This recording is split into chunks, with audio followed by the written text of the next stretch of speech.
Hey guys, it's Ben here from the Pride of Villa and welcome back to the Villa Roundup. We've got a roundup of news and it's quite a bit of interesting news as we approach the end of the season. A certain somebody has made their permanent transfer to Aston Villa. We take a look at Aston Villa's next game in hand and some other transfer news that might get you excited for the new season ahead. So if you are going to enjoy this video, obviously please subscribe to the channel. Let's get to 600 subscribers. We want to make a big impact in the summer, and what better way to start with a Villa Roundup. Obviously like the channel so you never miss out on content like this, but without further ado, let's get started. So let's have a look at the first piece of news. Now, it's been coming for days. There's been a lot of talks about whether it was going to happen or not, but at the Aston Villa Player Awards night, which as of recording was only half an hour ago, on now on a Friday at midnight, Aston Villa would confirm the permanent transfer of Philippe Coutinho from Barcelona. Obviously, he's already here on loan from Barcelona, but Villa have triggered that move and would like to sign. Well, not would like to, they have done. They have signed him on a permanent for the season going ahead. So what do we know about this transfer? It is rumoured from 40 million to now be as little as 17 million pounds for a player that cost them 120 plus million euros. That is a big bargain for Aston Villa. A 70% pay cut as well, so he can fit in with Villa's wages system. So he's actually, if he's going to be on our wages, he's probably going to be the highest earner, which makes sense seeing the calibre of the name. There's also a 50% sell-on clause, so if Villa decide to sell on again, Barcelona will receive 50% of that fee. What a great transfer. What a great transfer. You know, it's that big name that matches the level of ambition that Villa wants to achieve if we're going to obtain those European nights in the future. And signing someone like Philippe Coutinho, who, you know, has had a bit of a dip in form right now as of recent, but the start he made at the start of his time at Villa, the different level of quality that he brings in our midfield, how exciting, and just the fact it's Philippe Coutinho, the 120 plus million pound player, joining Barcelona, has now joined Aston Villa for 17 million. It's a pipe dream of what you think it could be. It's incredible to see Villa showing that level of ambition, showing that when we want the big players, we can go and get them. And ultimately, yes, he's had a bit of a dip in form. He's not going to have 10 out of 10 performances every week. But ultimately, if we want quality, if we want European nights again, these are the players you've got to sign. These are the ones you've got to put down on paper.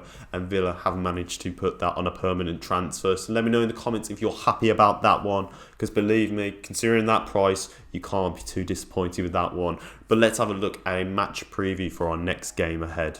So next up, obviously it's a game preview. Aston Villa do take on Crystal Palace at home on Sunday the 15th of May. This is a big game for Villa, obviously getting a great win against Burnley away, 3-1, really big fixture there. That now puts us a point behind Crystal Palace with that game to play. Both teams obviously with a victory. Palace are on 44 points, we're on 43. That means whoever wins, considering the league table at the moment, either one of them with a victory will be going into the top 10. Villa already this season winning 2-1 away from home in that brilliant display in one of the first few games under Gerrard. 2-1 win away. I believe the goals were Target and McGinn. Do correct me on one. I know McGinn was one of them. I can't remember the first one. But this is going to be a big game. Obviously, Palace have been really exceptional this season under Patrick Vieira. First time for him in English management, and he's doing a really bloody good job. He's matching my predictions from what I had at the start of the season. But it's going to be tough for Villa. You know, although sometimes away from home we don't have the best of form against Palace, at home the last 3 times we've played them we've won, so we're clearly doing something right there. I know there is a bit of doubt if Watkins is going to be playing. He did have a limp when he was coming off against Burnley. Sorry, what am I on about? Liverpool. It's a bit of a doubt whether he's going to be coming onto the pitch. Obviously, Buendia is one that somebody, a lot of fans have been asking for to come into the side, considering he's probably one of our best players right now. So will we see him? Is Ings going to just be solely the number 9 on Sunday against a Palace team who do quite ship a lot of goals? They're on the same wave of form right now as us. They'll be looking to try and kick on their last remaining games of their season. We could also do with it if we won that top 10. It's going to be a very big clash at Villa Park. What would I predict? I'm going to be confident. I'm going to go 2-1 to Villa. I think we are going to get the job done. I think Villa will ultimately take the lead at first, probably get an equaliser very close soon. But I think it'll be like Leicester. We'll grind out a set piece or something and ultimately grind out the last minutes of the game. I would like to see Buendia come in. I'd also like to see perhaps Chambers come in now for Konza, because I think both Konza and Mings have looked a bit shabby, and I think Konza was a bit unlucky to be dropped. I'd also like to see what we did see at Liverpool when Douglas Luiz was pushed forward much more, considering Ramsey's probably not going to be playing still. So bring him in, put Nakamura in, or you could put Timmy Ruggable, whatever you want to call him. But yeah, it's all about really outplaying Crystal Palace with quality football, nice key passes, and we'll be able to cut through that defence there. So that's possibly going to be a big game for Villa, considering next week we do have Burnley at home. This is one that we need to capitalise on and need to get 3 points. So let me know in the predictions what you think it could be. Let's move on to some transfer news.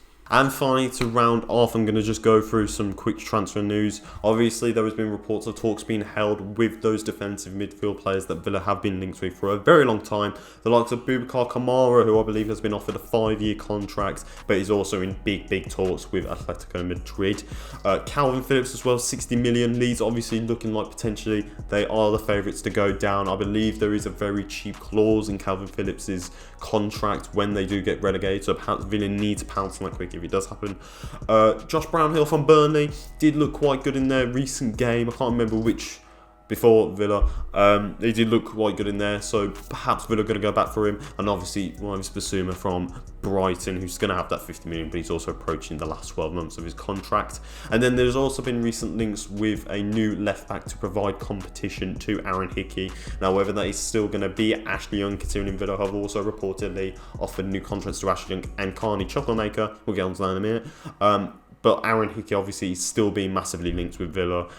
Something that Gerrard's going to have probably a bit of links with, considering he's played in the Scotland. So he's somebody that, you know, he's very young. Someone's going to develop through it, and something that'll be perfect for Villa whilst we stay with Luca Digne as our starting left back. New contracts, then honestly, Carney Chukwuemeka is the main focus here. No, Ashley Young's probably going to sign a 1-year extension, but Carney Chukwuemeka are trying to sign him onto a new contract. He's been given some minutes as of recently, starting to come back into the run of things. So perhaps that is the encouragement that he needs to sign a new contract. And then in terms of outgoings, the potential of a £40 million move away from Aston Villa for Ollie Watkins from West Ham United. Obviously, they don't really have much of a striker. They have Mikel Antonio, but he's not really doing it at the moment, and then when he's injured, they don't have another number 9, and apparently he's somebody that would be in the good things for David Moyes' West Ham team. So there's the potential of that, but I believe Villa want to gain a substantial profit on them, so if we're going to say it's got to be at least 50 million.